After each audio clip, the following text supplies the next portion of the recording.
Segurança cibernética. Introdução. Em fevereiro de 2016, aconteceu o assalto cibernético ao Banco Central de Bangladesh, também conhecido como Cyber Heist do Banco de Bangladesh, que foi um dos maiores roubos da história e representou um verdadeiro divisor de águas em termos de segurança cibernética. Hackers conseguiram acessar o sistema do banco e enviaram 35 instruções fraudulentas através da rede SWIFT para transferir quase $1 bilhão da conta do banco no Federal Reserve Bank de Nova York. Dessas instruções, 5 foram bem-sucedidas, resultando na transferência de $101 milhões, dos quais 81 milhões foram rastreados até as Filipinas e 20 milhões até o Sri Lanka. A maior parte do dinheiro transferido para os filipinos foi para contas pessoais e não para empresas. O roubo foi descoberto devido a um erro de ortografia em uma das instruções, o que levantou suspeitas e levou ao bloqueio das transações restantes. Os hackers, supostamente ligados ao grupo Lazarus da Coreia do Norte, exploraram vulnerabilidades no espaço de segurança do banco e possivelmente contaram com a ajuda de pessoal interno. Até 2018, apenas cerca de $18 milhões dos 81 milhões transferidos para os filipinos foram recuperados. O evento reiterou a importância da segurança cibernética para os bancos centrais e para o sistema financeiro mundial como um todo. Outro aspecto importante, que não passou desapercebido pela rede SWIFT de transferência nacional de fundos, é de que basta a exploração da fragilidade em um participante de um sistema complexo para comprometer ou prejudicar a reputação e confiança do sistema em geral. A partir daí, eles lançaram um programa de segurança para nivelar e melhorar a resiliência cibernética global dos clientes da rede SWIFT. Essa foi seguramente uma manifestação seminal de como, em um mundo cada vez mais digital e interconectado, a proteção de dados e informações deve ser uma preocupação crítica para organizações e indivíduos. As pessoas estão acostumadas a interagir e compartilhar informações diariamente por meio da internet, não só entre seus contatos pessoais, mas também para a realização de transações financeiras, como através de Pix no Brasil e outras operações comerciais complexas. A evolução da digitalização no mundo pode ser bem ilustrada pelo quadro comparativo abaixo, que lista as principais empresas no início do século passado, 50 anos atrás nos Estados Unidos, dominado pelas indústrias automobilísticas, petróleo e telefonia, e atualmente, quando 7 das 10 principais empresas do mundo estão ligadas à tecnologia da informação. Conforme ilustrado no quadro, e ratificando o que disse o editorial The Economist em 2017, no mundo de hoje, os dados passaram a ser o recurso mais valioso, à frente do petróleo. O ouro, antes negro, agora digital. Essa postura tem por objetivo apresentar um panorama, em alto nível, de aspectos de segurança cibernética, uma especialização da segurança da informação que busca a proteção dessa em suporte digital. Além disso, o anexo 1 traz a atual política de segurança da informação do Banco Central do Brasil, que, não se restringindo à segurança cibernética, estabelece diretrizes, responsabilidades e ações para sua gestão e visa assegurar a proteção física dos dados organizacionais, a segurança da informação e a proteção dos dados pessoais. Cubo da segurança cibernética. O cubo da segurança cibernética, também chamado de cubo Macumber, é uma estrutura desenvolvida por John Macumber, um dos especialistas pioneiros na área, e é uma ferramenta didática para ajudar a compreender melhor e elevar a postura da segurança cibernética da organização. Aqui, a segurança cibernética é considerada em 3 dimensões. Primeira dimensão, destaca a famosa tríade CIA, ou CID em português, formada pelos 3 pilares: confidencialidade, integridade e disponibilidade. Alguns autores incluem uma 4ª dimensão, que é a autenticidade. Segunda dimensão, refere-se aos 3 estados em que os dados ou informações podem estar e, portanto, precisam ser protegidos. Dados em repouso ou armazenados, como na memória RAM, discos e pendrives, dados em trânsito, como nas redes, Bluetooth, etc., ou dados em processamento, pelas CPUs. A terceira dimensão oferece uma visão sistêmica para as contramedidas da segurança cibernética, pois essa transcende tecnologia e deve levar em conta, além dessa, pessoas e aspectos de políticas e práticas. Resumindo, dimensão princípios: confidencialidade, integridade, disponibilidade. Dimensão estados da informação: ATP, armazenamento, transmissão e processamento. Dimensão contramedidas: TPP, tecnologia, políticas e práticas, pessoas. Detalhando agora a primeira dimensão. Tríade CID, pilares da segurança cibernética. Os pilares da segurança cibernética proporcionam uma forma de organizar e priorizar as ações de proteção da informação. Os pilares são confidencialidade, que costuma ser o primeiro que nos vem à mente quando se pensa em segurança cibernética, mas também tem integridade e disponibilidade. São 3 pilares que precisam estar presentes simultaneamente para que a segurança cibernética seja alcançada. Entretanto, a relevância de cada um pode variar conforme a natureza da organização. A confidencialidade garante que os dados ou informações sejam divulgados e possam ser lidos ou acessados apenas por pessoas, recursos ou processos autorizados. Para garantir a confidencialidade dos dados, existem diversos métodos, como criptografia, controle de acesso aos dados e treinamento adequado. Assim, todos nós podemos proteger os dados corporativos e os nossos dados também. A integridade é uma qualidade relacionada à precisão, consistência e confiabilidade dos dados, ou seja, se os dados foram devidamente tratados por pessoas, recursos ou processos autorizados durante seu fluxo de processamento, passando pela captura, armazenamento, recuperação, atualização e transferência. A integridade dos dados envolve várias técnicas, desde o uso do dígito verificador, técnicas criptográficas, processos de verificações para validação e consistência dos dados, método das partizas dobradas ou veneziano na contabilidade, por exemplo. Controle adequado de acesso e treinamento adequado das pessoas. Está claro que a integridade é um pilar fundamental para as instituições financeiras, uma vez que se pressupõe que os dados das transações e as contas dos clientes sejam precisos. Existe aquela anedota que diz que o computador mais seguro é aquele guardado em um cofre acorrentado e jogado em um poço profundo. Ainda que a confidencialidade e a integridade dos dados pudessem estar garantidas dessa forma, é certo também que não haveria disponibilidade desses dados. Trata-se de um pilar que nem sempre é lembrado quando se fala em segurança cibernética, porém ele é muito importante, e talvez o mais importante, especialmente em organizações civis. O pilar da disponibilidade exige que dados estejam disponíveis para as pessoas, recursos e processos autorizados, vídeo autenticação aparecendo novamente, quando esperado. Eventos acidentais, falhas dos sistemas e ataques cibernéticos, como DDoS ou ransomware, podem colocar em xeque o acesso aos dados providos pelos sistemas e serviços de informação. A garantia da disponibilidade não é trivial, mas existem diversas formas para alcançá-la. Processo adequado de manutenção preventiva dos equipamentos, backups com cópias de segurança, acompanhados de teste de recuperação, monitoramento contínuo do ambiente para detecção de atividades anormais e testes de verificação da disponibilidade. Também, aqui é importante conscientizar e treinar as pessoas para que adotem boas práticas que contribuam para a disponibilidade das informações. Note que, além desses 3 pilares, certos autores costumam adicionar outros que oferecem uma cobertura mais completa da segurança cibernética. Por exemplo, autenticidade, conformidade, irretratabilidade ou não repúdio. A autenticidade é para garantir a origem da informação, ou seja, que essa informação seja proveniente de uma fonte confiável. Em outras palavras, é a autenticidade que assegura que cada dado pertence a quem diz pertencer. A conformidade, que facilita o trabalho dos auditores, garante que todo o processo de tratamento da informação está de acordo com as normas regulamentares vigentes.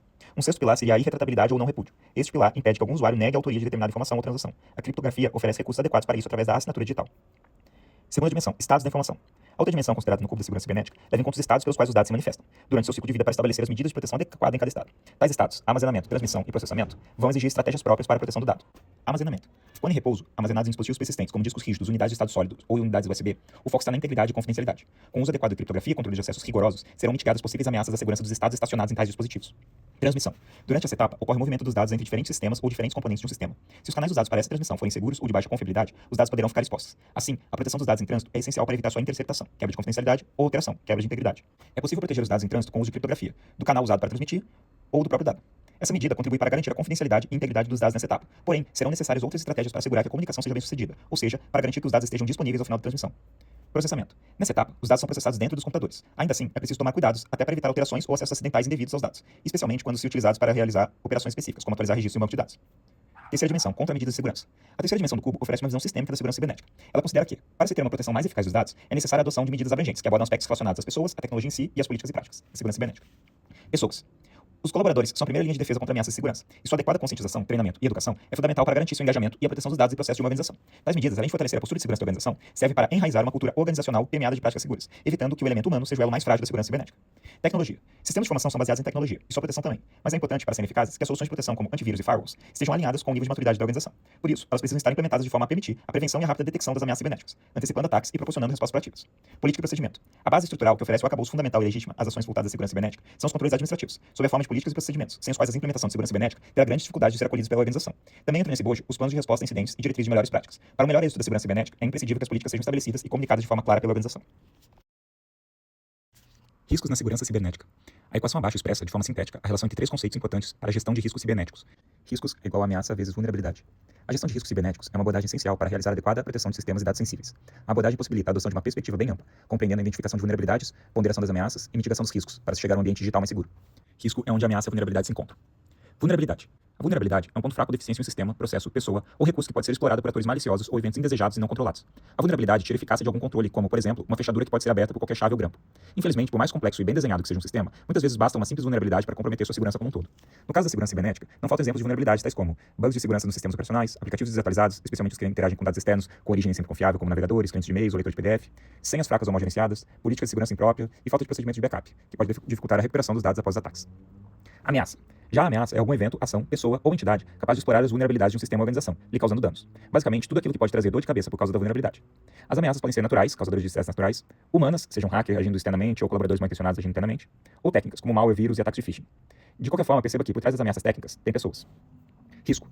O risco é uma medida de probabilidade de que uma ameaça terá sucessos em explorar as vulnerabilidades de um sistema, associado com os danos causados pelo evento indesejado. O cálculo do risco pode ser quantitativo, expresso em números, ou qualitativo, como baixo, médio e alto. Estratégias para tratamento de risco. Identificado o risco, não é admissível que ele seja simplesmente ignorado. As estratégias possíveis para lidar com o risco, a depender do apetite do risco da organização, são aceitar o risco, mitigar o risco, transferir o risco ou evitar o risco. Aceitar o risco. Quando as outras estratégias não são viáveis e se, por exemplo, o custo de mitigar o risco supera seu eventual impacto, a organização pode optar por aceitá-lo, mas sempre de uma forma consciente. Mitigar o risco. Aqui será adotada alguma contramedida para reduzir a probabilidade da ocorrência ou do impacto do risco, envolvendo a implementação de ações de segurança para eliminar ou reduzir uma vulnerabilidade. Em geral, é mais fácil as organizações atuarem para eliminar ou diminuir determinada vulnerabilidade do que para eliminar uma ameaça. As ações que uma organização pode tomar incluem desde treinamento de pessoas para melhor cuidar de suas senhas, por exemplo, até a aplicação de atualização de segurança e equipamentos de proteção de rede, como firewalls. Transferir o risco. Geralmente através da aquisição de seguro contra os ataques, quando não é viável atuar em relação a alguma vulnerabilidade mais difusa.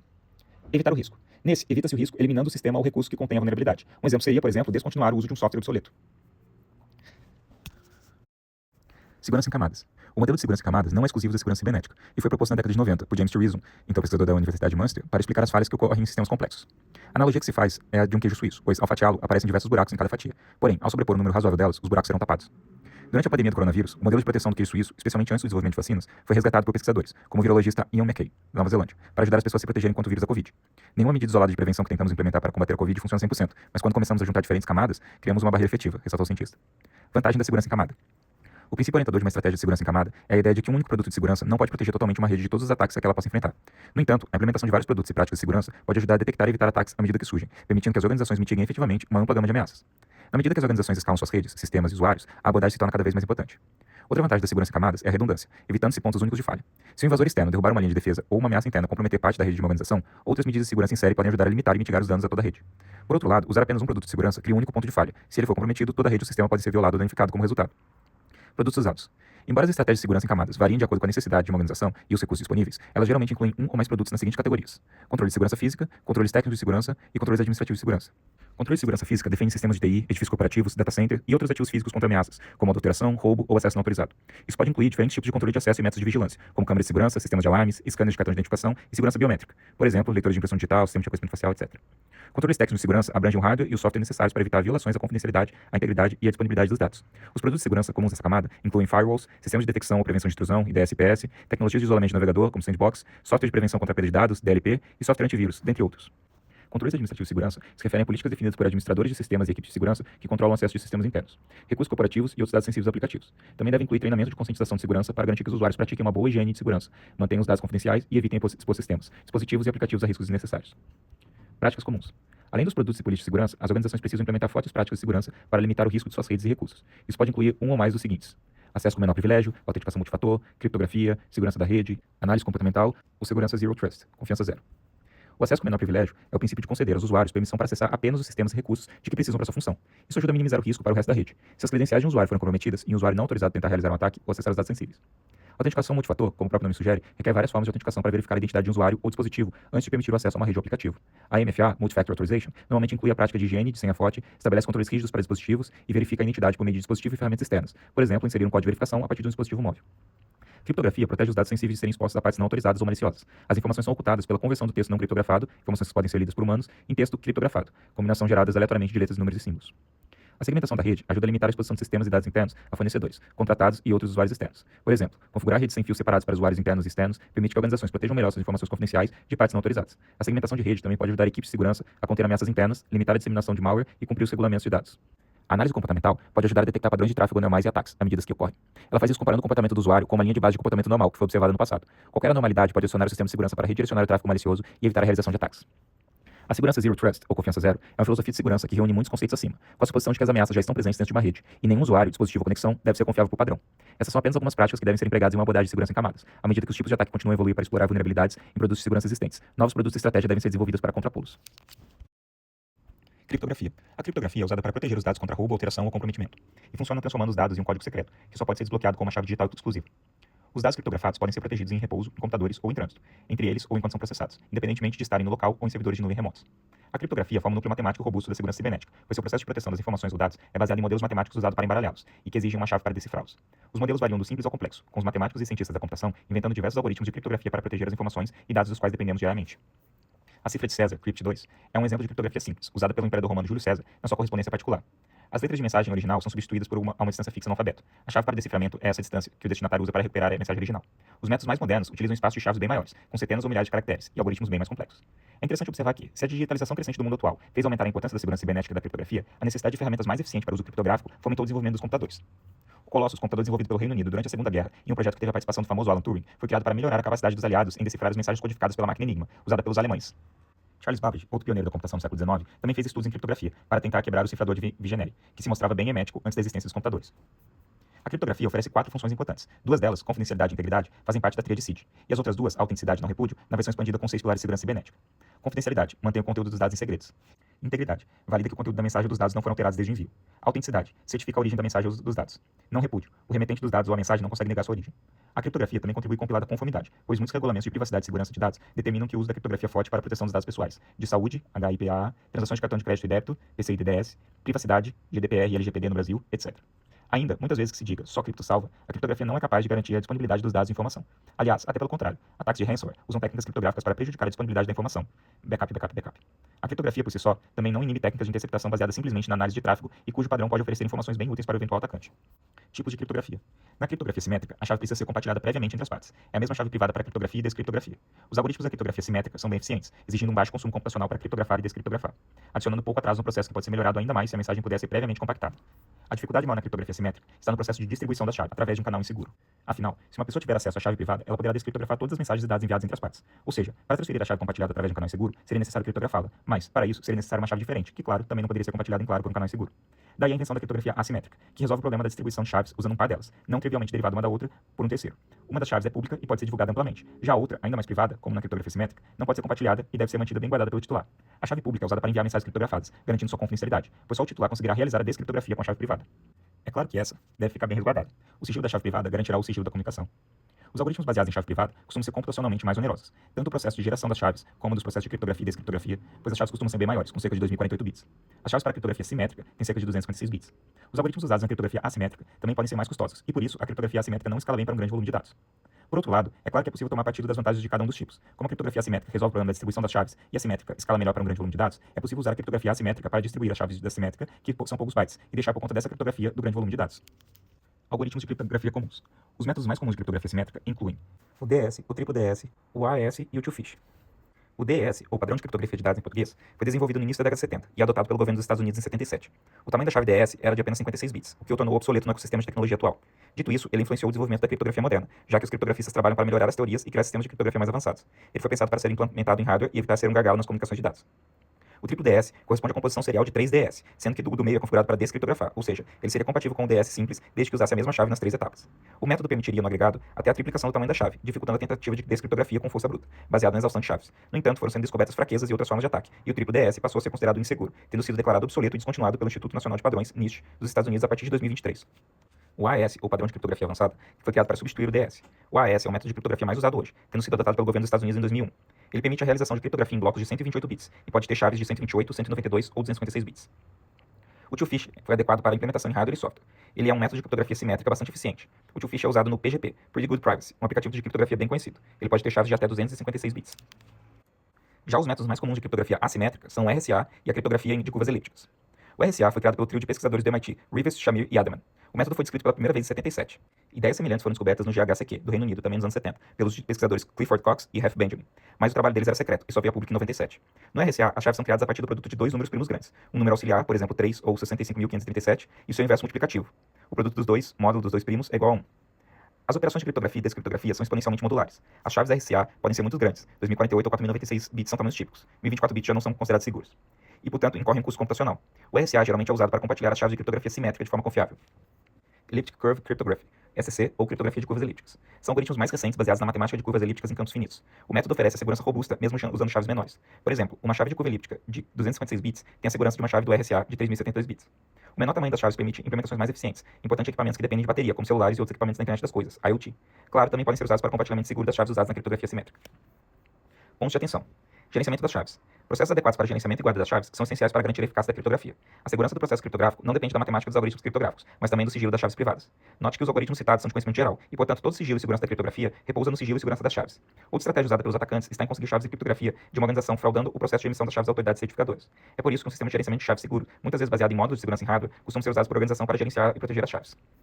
Computação quântica. A computação quântica, quando estiver pronta, será extremamente disruptiva nas técnicas de criptografia atuais, dentre muitos outros impactos significativos. Os algoritmos serão quebrados e obsoletos tanto quanto a cifra de César nos parece hoje. Assim, em um futuro não muito distante, as organizações deverão se antecipar e adaptar as técnicas de criptografia blindadas para a computação quântica. A computação quântica ainda é bem limitada e não apresenta grandes ameaças para os algoritmos atuais. Enquanto isso, já foram desenvolvidos algoritmos resistentes à computação quântica, e o NIST, National Institute of Standards and Technology, dos Estados Unidos, anunciou suporte a eles. Engenharia social. Kevin Mitnick foi um hacker pioneiro no uso da chamada engenharia social para driblar firewalls, protocolos de criptografia e outros controles cibernéticos para realizar falcatruas a ataques de diversas empresas. Tornou-se fugitivo e obrigou o FBI a realizar uma caçada bem exaustiva para ir ao seu encalço, o que inspirou muitos artigos, livros e filmes. Acabou sendo preso com a ajuda do especialista em segurança cibernética Tsutomu Shimomura, em fevereiro de 95. Depois de solto, Mitnick mudou de vida e se tornou especialista em segurança cibernética dos mais demandados, realizando palestras mundo afora, inclusive no Brasil. Ele foi autor de um livro, que narra suas peripécias e oferece orientações para empresas tornarem-se mais resilientes, especialmente no que tange a engenharia social. Mitnick faleceu em julho de 2023, de câncer no pâncreas, aos 59 anos. A engenharia social é uma abordagem manipulativa que se concentra em explorar os aspectos psicológicos e sociais das pessoas para obter informações confidenciais, acesso a sistemas ou influenciar suas ações de maneira prejudicial. É importante destacar que a engenharia social não envolve métodos mais técnicos de hacking ou explora falhas de técnicas e sistemas. Em vez disso, ela se baseia na exploração da natureza humana e no abuso de confiança que as pessoas depositam em outros. Nessa abordagem, os atores frequentemente se fazem passar por alguém que eles não são, como um funcionário de uma empresa, um colega de trabalho, um amigo, um técnico de suporte ou uma autoridade legítima para obter acesso a informações confidenciais. São uma espécie de estelionatários que adotam, na esfera cibernética, prática semelhante à dos vigaristas na esfera analógica. Vide Marcelo VIP. Suas técnicas preferidas são phishing, envio de e-mails fraudulentos, caça-baleia, whaling, em inglês, ataques direcionados a indivíduos de alto escalão, vishing, manipulação por meio de chamadas telefônicas, smishing, phishing por SMS, e outras práticas para alcançar seus objetivos. A engenharia social é uma ameaça significativa à segurança cibernética, pois explora vulnerabilidades da natureza humana, em vez das vulnerabilidades no sistema de segurança. Mesmo os sistemas de segurança mais avançados podem ser contornados se as pessoas, que podem ser o elo mais frágil da segurança, forem manipuladas com sucesso. Se acredita que a maioria dos ataques bem-sucedidos atualmente envolvem a engenharia social em alguma etapa. Princípios da engenharia social. Os princípios da engenharia social ajudam a entender como a manipulação psicológica opera. São autoridade e intimidação, escassez, urgência, familiaridade e afinidade, consenso e aprovação social, dissimulação, confiabilidade, pescaria no lixo acesso não autorizado e engenharia social online. Autoridade e intimidação. Os engenheiros sociais frequentemente invocam a autoridade para persuadir as vítimas a cumprir suas solicitações. Isso pode incluir alegar ser um executivo de alto nível, um representante governamental, um especialista em segurança cibernética ou qualquer outra figura de autoridade. Escassez. Esse princípio explora a psicologia da escassez, onde os engenheiros sociais apresentam informações ou oportunidades como algo raro ou limitado. Isso pode induzir as vítimas a agirem rapidamente sem pensar adequadamente. Urgência. Criar um senso de urgência é outra tática comum. Os engenheiros sociais pressionam as vítimas a agirem rapidamente, alegando que há uma ameaça iminente ou uma oportunidade que não pode ser perdida. Familiaridade ou afinidade. Esse princípio se baseia na ideia de que as pessoas têm maior probabilidade de confiar e cooperar com indivíduos que lhes são familiares ou que têm características pessoais que lhes desagradam. Os engenheiros sociais exploram isso, criando uma conexão pessoal ou demonstrando afinidades com a vítima. Por exemplo, eles podem se fazer passar por alguém com gostos semelhantes ou criar uma relação de amizade falsa para ganhar a confiança da vítima. Consenso ou aprovação social. Esse princípio explora o comportamento humano de seguir a multidão. As pessoas tendem a tomar decisões com base no que veem os outros fazendo. Os engenheiros sociais usam esse princípio para persuadir as vítimas, fornecendo provas de que os outros estão tomando a mesma ação. Isso cria uma pressão social para que a vítima siga o exemplo. Por exemplo, um atacante pode alegar que muitas outras pessoas já forneceram suas informações ou realizaram a ação solicitada. Dissimulação. Essa técnica envolve a capacidade de se fazer passar por alguém ou algo que não é. Isso pode incluir fazer-se passar por um funcionário de uma empresa, um colega de trabalho, um amigo ou qualquer outra identidade confiável. A dissimulação é usada para ganhar a confiança da vítima, o que torna mais provável que ela divulgue informações confidenciais ou cumpra solicitações. Confiabilidade. A confiança é essencial na engenharia social. Os engenheiros sociais trabalham para construir uma relação de confiança com suas vítimas, muitas vezes construindo relacionamentos falsos ou fornecendo informações falsas com ar de autenticidade. Quando as vítimas confiam no atacante, elas são mais propensas a cumprir suas solicitações. Pescaria no lixo e acesso não autorizado. Esse princípio se concentra na obtenção de informações a partir de fontes físicas, como lixeiras, contêineres de reciclagem ou documentos impressos deixados sem proteção. Além disso, envolve o acesso não autorizado a instalações físicas ou sistema de computador para obter informações valiosas. Uma cena emblemática no filme Nicktoons, de 2014, mostra o Mitnick vasculhando o lixo de uma universidade, tentando encontrar alguma informação que facilitasse seu acesso ao supercomputador da instituição. Não encontrou nada confidencial, porém a escala do pessoal de segurança estava em alguns papéis soltos por lá. Com os nomes e horários da troca do turno dos vigilantes em mão, Mitnick se disfarçou de estudante de computação e na abordagem chamou o vigilante pelo nome, citou o outro e assim conseguiu enredar uma narrativa verossímil para conseguir o acesso ao controlado ambiente em que ficava o supercomputador. Engenharia social online. Embora as técnicas mencionadas acima se apliquem principalmente em interações pessoais, a engenharia social também se estende ao mundo online. Isso pode envolver a criação de perfis falsos em mídias sociais, o envio de e-mails de phishing, a criação de sites falsos para enganar pessoas e até o deepfake, que usa recursos da inteligência artificial para produzir vídeos falsos imitando expressão facial e voz de outras pessoas. Técnicas e táticas de engenharia social. Phishing. Phishing é um método utilizado em engenharia social envolvendo o envio de mensagens fraudulentas com referências para sites clonados. O objetivo é enganar os incautos e roubar suas informações pessoais, como senhas, informações de cartão de crédito, número de seguro social, etc.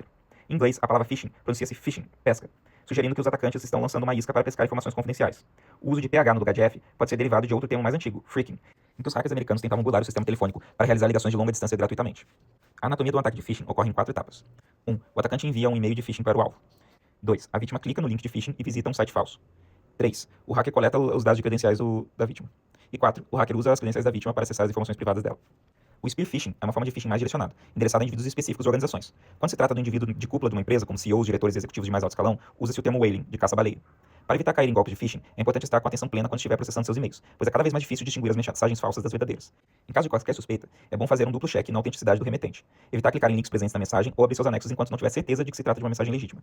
A recomendação é nunca passar informações pessoais solicitadas por e-mail ou usando links contidos no e-mail, a menos que se tenha completa certeza da sua autenticidade e legitimidade. Outras formas de ataque, assim como phishing, visam roubo de informações pessoais, são vishing. É uma forma de phishing que ocorre por meio de chamadas telefônicas. O termo vishing é uma combinação de voice e phishing. Os atacantes entram em contato com a vítima por telefone, geralmente fingindo ser a organização legítima, como um banco, uma agência governamental ou uma empresa de tecnologia. Inclusive, é muito comum tentar se passar como sendo da equipe de segurança dessas organizações. Em alguns casos, conseguem fazer parecer que estão usando o número das suas centrais de atendimento, usando spoofing. O vishing pode ser até mais eficaz que o phishing, tendo em vista que é a interação direta e a voz que pode criar uma falsa sensação de autenticidade. Smishing é o phishing via SMS. Pode estar saindo da moda ou migrando para os aplicativos de mensagem. Ao contrário do phishing enviado por e-mail, nesse caso não tem uma provedora de serviço para fazer a primeira filtragem e remover as mensagens suspeitas já conhecidas. Campanhas de influência. As campanhas de influência é mais uma tática de engenharia social usando meio digital, cujo objetivo não é tanto roubar dados pessoais, mas sim influenciar suas opiniões, atitudes e ações por meio de campanhas de desinformação, manipulação emocional, propaganda enganosa ou outros métodos destinados a alcançar um determinado objetivo. Para se vacinar contra essas campanhas, as pessoas devem desenvolver um senso crítico, verificar as fontes de informações e estar ciente das suas táticas de manipulação.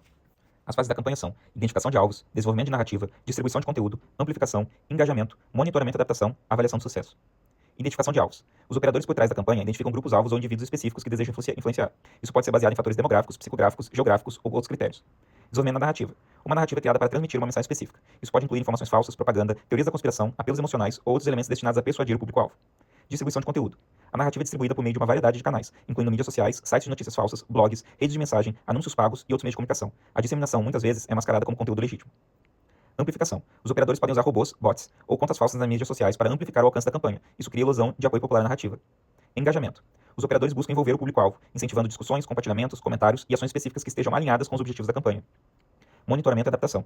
Durante a execução da campanha, os operadores monitoram o progresso e ajustam suas táticas conforme necessário. Isso pode envolver a criação de novos conteúdos, segmentação mais precisa ou adaptações à narrativa. Avaliação de sucesso. A campanha é avaliada com base em métricas específicas, como o alcance da mensagem, o engajamento do público-alvo e a eficácia na influência das opiniões e ações desejadas. Inteligência artificial. Mesmo acostumados à taxa explosiva de adesão às tecnologias inovadoras do mundo digital, foi surpreendente a chegada triunfal de ferramentas de inteligência artificial generativa, como o ChatGPT, que alcançou a marca de 100 milhões em cerca de 2 meses, superando a taxa de viralização de tecnologias anteriores, como o TikTok e o Instagram, também de rápida disseminação. Como comparativo, o telefone levou 900 meses para atingir 100 milhões de usuários. O carro, 400 meses. O telefone móvel, 190. Internet, 80. WhatsApp, 40. TikTok, 9. E ChatGPT, 2 meses. Há algum tempo já há um interesse crescente no uso de tecnologias diversas do campo da inteligência artificial na segurança cibernética, como análise preditiva e aprendizado de máquina. Porém, a avalanche causada pela inteligência artificial generativa aguçou esse interesse ainda mais, de forma que, atualmente, em qualquer encontro de especialistas em segurança cibernética, o assunto que mais se fala é sobre inteligência artificial. Na verdade, não só encontros envolvendo pessoal de segurança cibernética. O certo é que a aplicação de inteligência artificial está revolucionando a forma como as organizações abordam as ameaças cibernéticas. Essas tecnologias capacitam as equipes de segurança a identificar, responder e se defender contra ameaças de forma mais proativa e eficaz, contribuindo para um ambiente digital mais seguro. A coleta de dados de ameaças sozinha não produz inteligência sobre ameaças automaticamente. A combinação de dados de inteligência de segurança e inteligência de ameaças da segurança cibernética, CTI, Cyber Threat Intelligence, pode ser processada, correlacionada e analisada para fornecer insights de ações que ajudarão você a identificar problemas de segurança. Por exemplo, a inteligência de segurança revela que ataques de DDoS foram perpetrados contra seu serviço web a partir de uma variedade de endereços IP com um grupo hacktivista. Ao vincular as duas fontes de inteligência, você pode identificar os objetivos e táticas associados a esse grupo e usar controles para mitigar novos ataques. A maioria das plataformas de inteligência de ameaças usa algum tipo de IA para realizar análise de correlação. Segue abaixo uma pequena definição de alguns desses conceitos. Inteligência artificial. A IA refere-se à capacidade das máquinas de realizar tarefas que normalmente exigem inteligência humana, como aprendizado, raciocínio, resolução de problemas e tomada de decisões. Em termos de inteligência de ameaças, a análise apoiada por IA pode realizar correlações precisas que levariam dezenas ou centenas de horas do tempo do analista, se os dados forem examinados manualmente. Análise preditiva. A análise preditiva envolve o uso de algoritmos e modelos estatísticos para identificar padrões e tendências em dados, a fim de prever eventos futuros. Aprendizado de máquina, machine learning. O aprendizado de máquina é um subconjunto da IA que se concentra em desenvolver algoritmos que permitem que sistemas aprendam e melhores com base de dados, sem serem explicitamente programados. Inteligência artificial generativa. A inteligência artificial generativa, também conhecida como IA generativa, ou simplesmente Gen AI, é um tipo de inteligência artificial que pode criar conteúdos e ideias, incluindo conversas, histórias, imagens, vídeos e músicas. Ele pode aprender linguagem humana, linguagem de programação, arte, química, biologia ou qualquer outro assunto complexo. Ele reutiliza o que sabe para resolver novos problemas. Uso de IA na segurança cibernética. Detecção de ameaças. IA e aprendizado de máquina são usados para identificar ameaças cibernéticas com base em comportamentos anômalos. Eles podem detectar atividades suspeitas e alertar a equipe de segurança em tempo real. Análise de malware. Os algoritmos de aprendizado de máquina podem analisar o comportamento de malware e identificar novas variantes com base em características conhecidas. Autenticação e identificação. IA pode ser usada para aprimorar a autenticação biométrica, como reconhecimento facial, impressão digital e voz, garantindo uma camada adicional de segurança. Resposta a incidentes. A análise preditiva pode ajudar as equipes de segurança a antecipar possíveis incidentes cibernéticos, permitindo respostas mais rápidas e eficientes. Automatização de resposta. IA pode automatizar a resposta a incidentes, bloqueando automaticamente ameaças e isolando sistemas comprometidos. Quem já utiliza? Empresas de segurança cibernética. Palo Alto Networks, Symantec, CrowdStrike, dentre outros, utilizam IA e aprendizado de máquina para desenvolver soluções de segurança avançadas. Grandes empresas e instituições financeiras. Elas adotam soluções de segurança cibernética com IA para proteger suas operações e dados financeiros. Agência de Segurança Cibernética e Defesa Nacional. Agências governamentais, como o Departamento de Segurança Interna dos Estados Unidos, DHS, e a NSA, investem em IA para combater ameaças cibernéticas em nível nacional. Empresas de tecnologia. O Google e a Microsoft, por exemplo, empregam IA em seus sistemas de segurança para proteger a infraestrutura e os dados críticos. Riscos da inteligência artificial. É claro que a evolução da inteligência artificial não passou despercebida pelos cybercriminosos. Muito pelo contrário, eles costumam ser muito mais ágeis e alavancar as novas tecnologias para aprimorar a eficácia de seus malfeitos. Assim, eles têm tentado usar a inteligência artificial nos golpes de engenharia social, por exemplo, tornando-os mais sofisticados e difíceis de serem identificados e mitigados. A inteligência artificial também pode ser usada para automatizar e melhorar a eficácia de outros tipos de ataque no ambiente cibernético. As principais técnicas de inteligência artificial usadas na engenharia social são 5: geração de linguagem natural, análise comportamental, deepfakes, automatização de ataques em massa e machine learning. Geração de linguagem natural. Ferramentas de IA, como os modelos avançados de processamento de linguagem natural, são capazes de criar textos que imitam a linguagem humana com precisão surpreendente. Esses modelos podem ser treinados para redigir e-mails de phishing que parecem legítimos e personalizados para cada vítima, aumentando consideravelmente as chances de enganar o usuário. Análise comportamental. A IA pode analisar enormes volumes de dados de redes sociais e outros registros digitais para entender os padrões de comportamento e as preferências das vítimas. Com essas informações, os golpistas podem adaptar suas mensagens para convencer mais facilmente as suas vítimas, explorando emoções ou circunstâncias pessoais que tornam o indivíduo mais suscetível à manipulação. Deepfakes.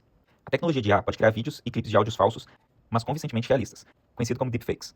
Esses vídeos podem ser usados para imitar pessoas de confiança das vítimas, como líderes políticos, celebridades ou até mesmo membros da família, para persuadir ou coagir as vítimas a agirem de maneira prejudicial. Automatização de ataques em massa. Utilizando IA, é possível automatizar e escalar ataques de engenharia social. A IA pode gerenciar simultaneamente múltiplas camadas de phishing, ajustando-se em tempo real para aumentar a eficácia, baseando-se nas interações das vítimas e nas taxas de sucesso dos ataques. Machine Learning. Os algoritmos de aprendizado de máquina podem ser continuamente ajustados com base no feedback recebido de tentativas de golpes anteriores. Isso permite que os cybercriminosos refinem suas estratégias, tornando os ataques subsequentes ainda mais difíceis de detectar e resistir. Conclusão.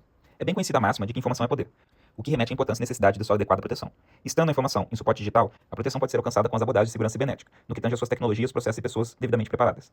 E aqui, volta a máxima de que informação é poder. É importante que as pessoas estejam continuamente buscando aprofundar seus conhecimentos através de treinamentos, educação e cultura, para ficarem mais resilientes e contribuam para a maior resiliência da organização aos ataques cibernéticos.